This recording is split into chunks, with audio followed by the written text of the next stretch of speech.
Nu, kai jūs grįžtu aš vėl su savo knygų apžvalgom.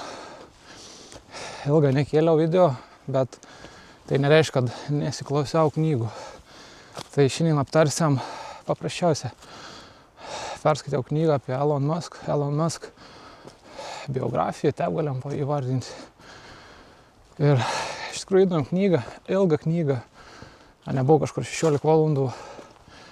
Tai iš tikrųjų labai įdomi knyga.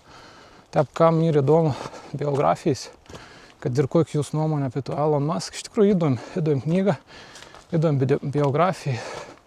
Ten įdomi papasakoja apie visą tų procesą, apie Elonos Muskos vaikystę, apie mano brolį, apie šeimą, įdomi istorija, įdomus faktą. Tai iš tikrųjų dabar visiškai kitaip žiūriu į tų Eloną Muską kaip asmenybę, kaip verslininką. Nesakau, kad jums man patinka ar nepatinka.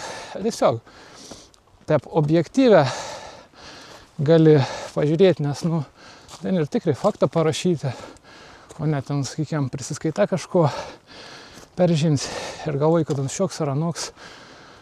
Tai įdomi knyga, įdomus faktą. Iš tikrųjų labai įdomi, kad papasako apie mamą, apie tėtį, tada apie senelius, močiutės, kokie jie buvo, koks suns ir kokia vaikystė buvo. Iš tikrųjų, te pagalvoju, dabar Elonas ir bilionierius, atrodo vos ne kažkoks pusdievis, kaip žmogus taip galėjo tiek įmonių įkurti, tokį imperiją sukurti ir toliau plėtuotis. Bet taip įdomi, kas skaitė, tu supranti, kad toks pats žmogus irgi turėjo daug sunkumų ir ta vaikystė tikra buvo ne iš pačių gražiųjų ir savo tam gyvenime nieko labai daug gražos net nematė pradžio.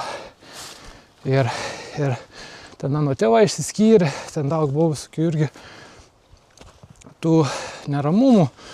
Žodžiu, nebuvo kažkoks pasakų gyvenimas ir turėjo labai daug sunkumų.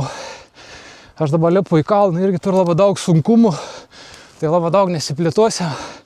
Tai va, Elon Musk biografija. Man vis žinot, kas jis toks yra, bet dar įdomiau būtų žinoti praeitį, istoriją ir detaliau apie kaip jis kūrė tas įmonės, kaip jis plėtojo, kaip jis susidorodavo su sunkumas.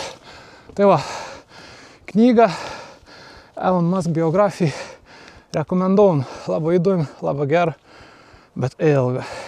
Rekomenduoju klausytis, važiuojant su mašina, ramiai kur nors, nes tikrai ilga, bet įdomi. Tai va, iki.